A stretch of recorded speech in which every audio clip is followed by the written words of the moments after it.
what is going to be the future of learning? I do have a plan, but in order for me to tell you what that plan is, I need to tell you a little story which kind of sets the stage. I tried to look at where did the kind of learning we do in schools, where did it come from? And you can look far back into the past, but if you look at present-day schooling the way it is, it's quite easy to figure out where it came from. It came from about 300 years ago. And it came from the last and the biggest of the empires on this planet.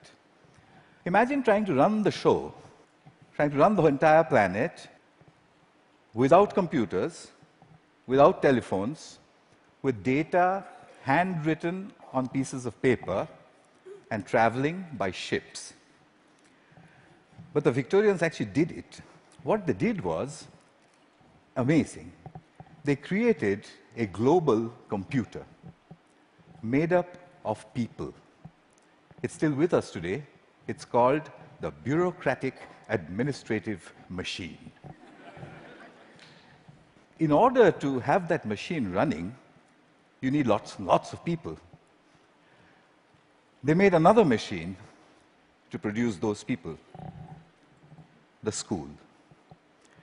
The schools would produce the people who would then become parts of the bureaucratic administrative machine.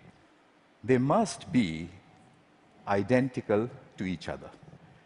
They must know three things. They must have good handwriting, because the data is handwritten. They must be able to read, and they must be able to do multiplication, division, addition, and subtraction in their head. They must be so identical that you could pick one up from New Zealand and ship them to Canada, and he would be instantly functional. The Victorians were great engineers. They engineered a system that was so robust that is still with us today, continuously producing identical people for a machine that no longer exists. The empire's gone. So what are we doing with that design that produces these identical people? And what are we going to do next, if we ever are going to do anything else with it? So that's a pretty strong comment there. I said schools as we know them now, they're obsolete. I'm not saying they're broken. It's quite fashionable to say that the education system is broken. It's not broken. It's wonderfully constructed. It's just that we don't need it anymore. It's outdated. What's the kind of jobs that we have today? Well, the clerks are the computers. They're there in thousands in every office. And you have people who guide those computers to do their clerical jobs. Those people don't need to be able to write beautifully by hand. They don't need to be able to multiply numbers in their heads. They do need to be able to read. In fact, they need to be able to read discerningly. Well, that's today. But we don't even know what the jobs of the future are going to look like. We know that people will work from wherever they want, whenever they want, in whatever way they want. How is present-day schooling going to prepare them for that world?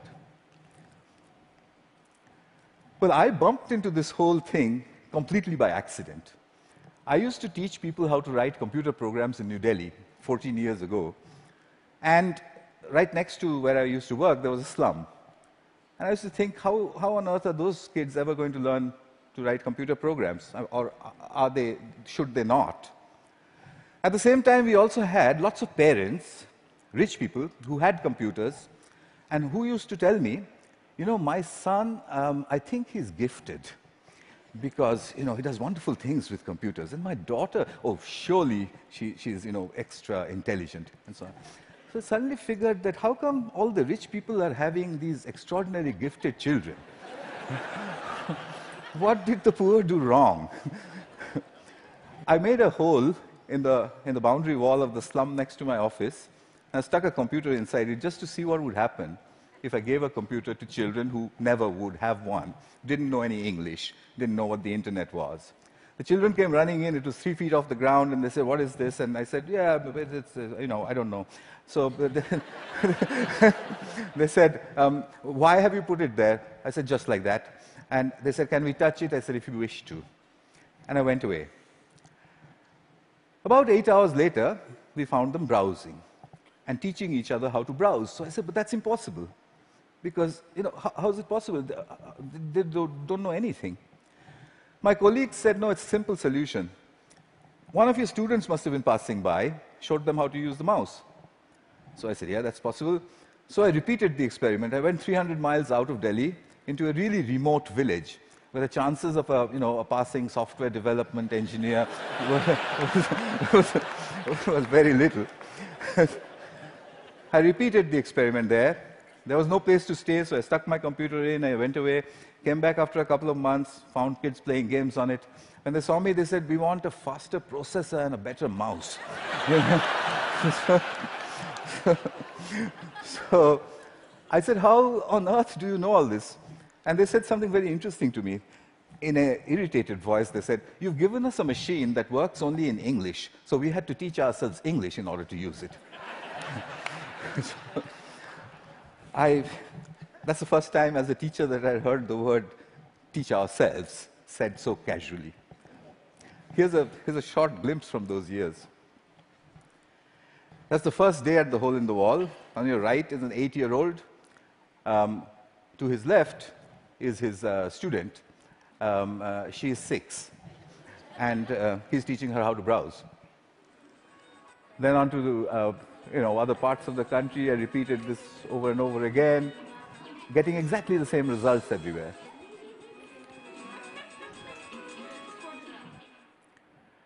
An 8-year-old telling his elder sister what to do.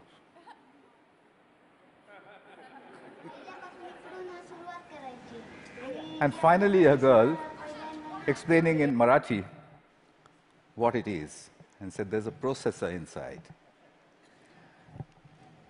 So I started publishing. I published everywhere. I wrote down and measured everything, and I said, in 9 months, a group of children left alone with a computer in any language would reach the same standard as an office secretary in the West. I'd seen it happen over and over and over again. But I was curious to know what else would they do if they could do this much. I started experimenting with other subjects.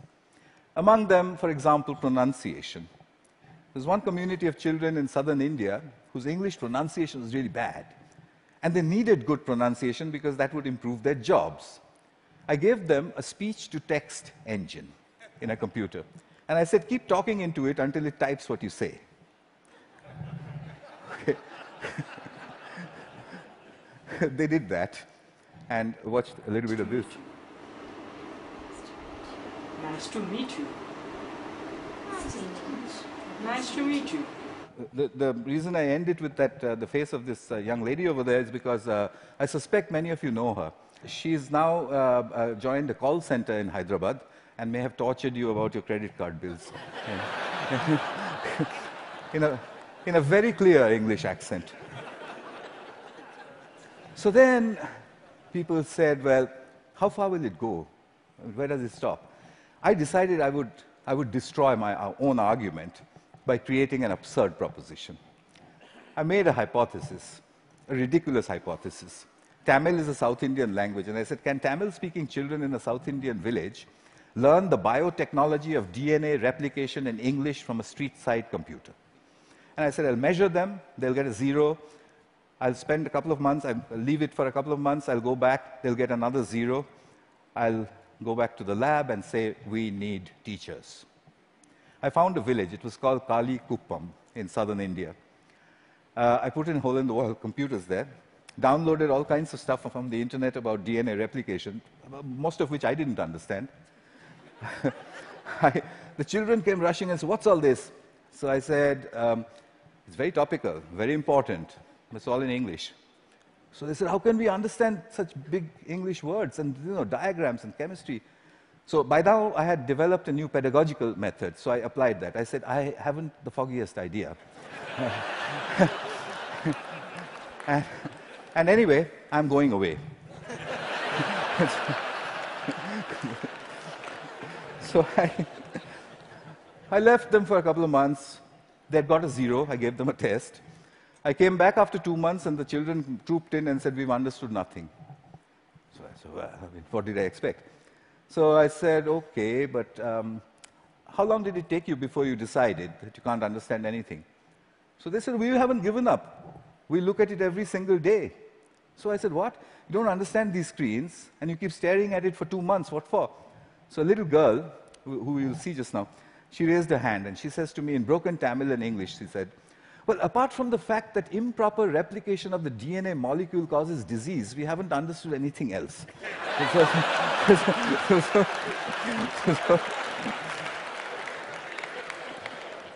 So I tested them. I got an educational impossibility, 0 to 30% in 2 months in the tropical heat with a computer under the tree in a language that they didn't know, doing something that's a decade ahead of their time. Absurd. But I had to follow the Victorian norm. 30% is a fail. How do I get them to pass? I have to get them 20 more marks. I couldn't find a teacher. What I did find was a friend that they had, a 22-year-old girl who was an accountant, and she played with them all the time. So I asked this girl, can you help them? So she says, absolutely not. I didn't have science in school. I have no idea what they're doing under that tree all day long. I can't help you. I said, I'll tell you what, use the method of the grandmother. So she says, what's that? I said, stand behind them. Whenever they do anything, you just say, well, wow, I mean, how did you do that? What's the next page? Gosh, when I was your age, I could have never done that. I mean, you know what grannies do. So she did that for 2 more months. The scores jumped to 50%. Kalikuppam had caught up with my control school in New Delhi, a rich private school with a trained biotechnology teacher. When I saw that graph, I knew there is a way to level the playing field. Here's Kalikuppam. Neuron cell death and communication. Neuron. I got the camera angle wrong in that one is just amateur stuff, but what she was saying, as you could make out, was about neurons, but her hands were like that, and she was saying neurons communicate at 12. So what are jobs going to be like? Well, we know what they're like today. What's learning going to be like? We know what it's like today, children poring over with their mobile phones on the one hand, and then reluctantly going to school to pick up their books with the other hand. What will it be tomorrow? Could it be that we don't need to go to school at all? Could it be that at the point in time when you need to know something, you can find out in 2 minutes? Could it be a devastating question, a question that was framed for me by Nicholas Negroponte? Could it be that we are heading towards, or maybe in, a future when knowing is obsolete? But that's terrible. We are Homo sapiens.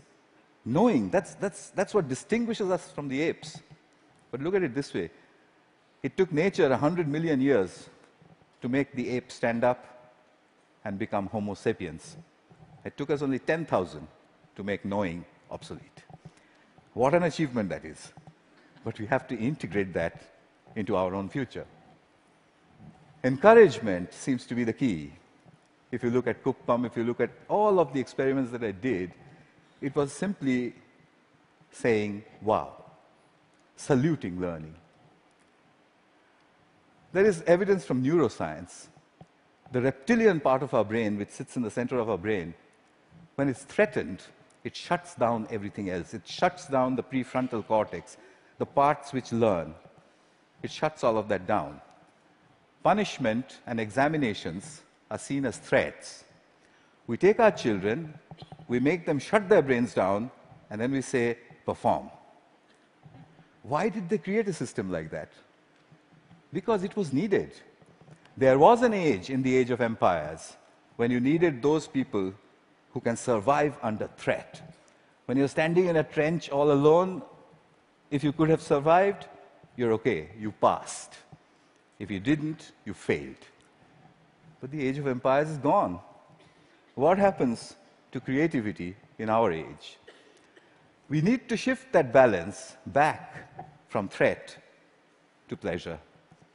I came back to England looking for British grandmothers.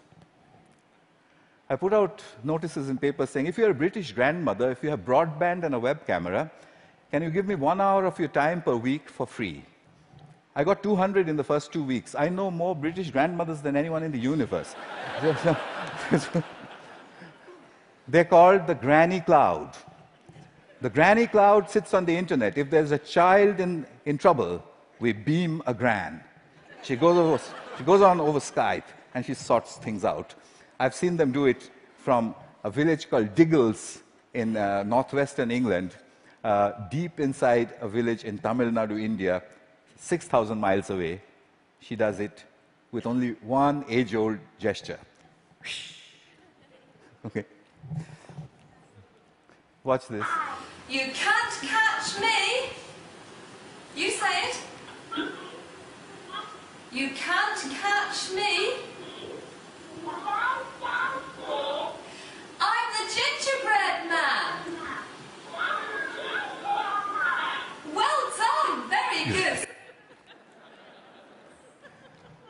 So what's happening here?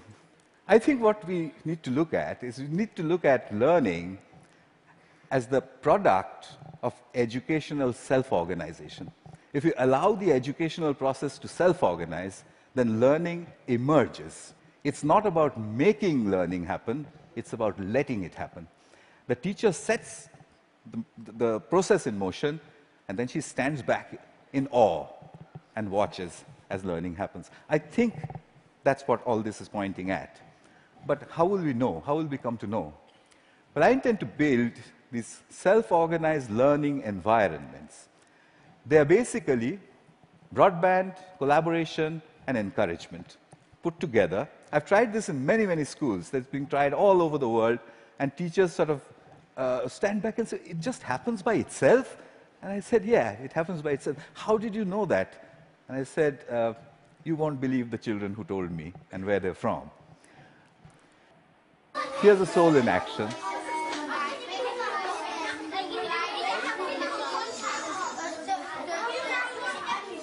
This one is in England.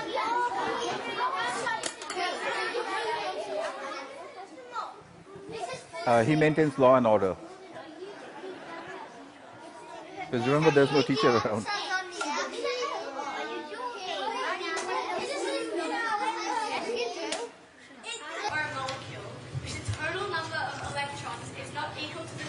Australia.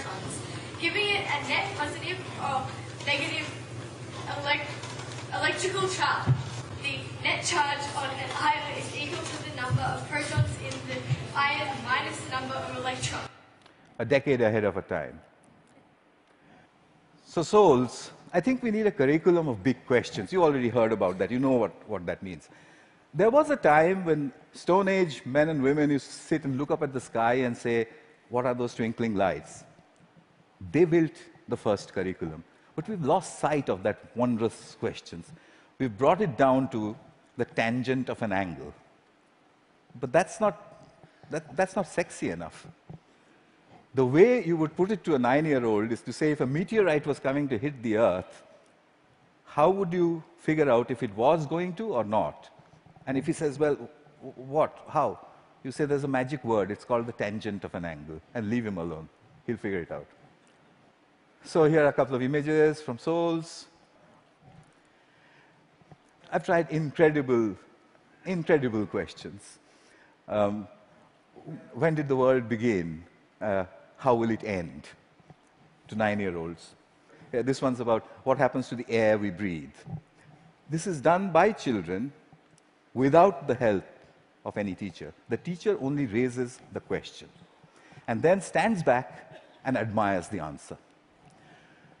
So, what's my wish?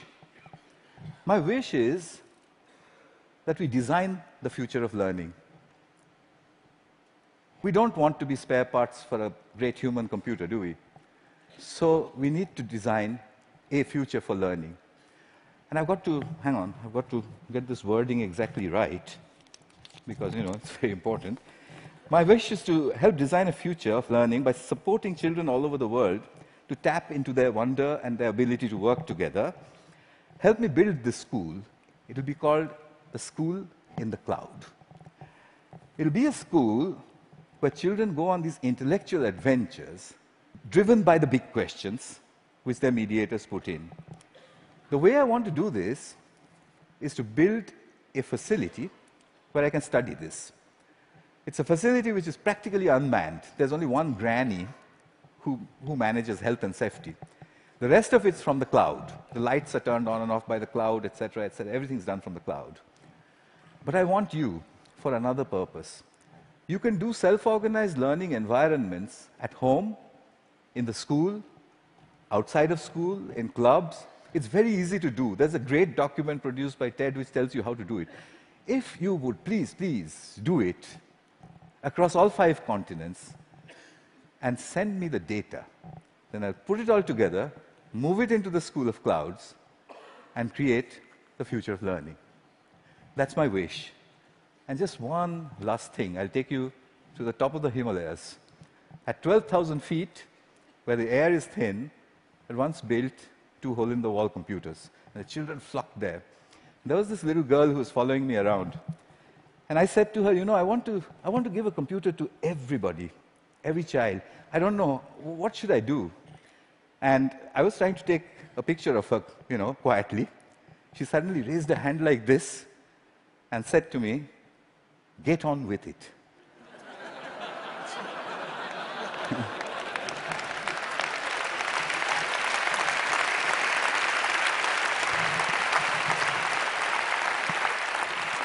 I think it was good advice. I'll follow her advice. I'll stop talking.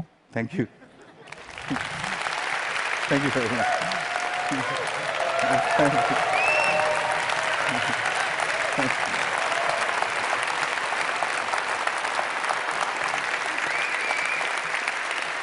Thank you very much. Wow.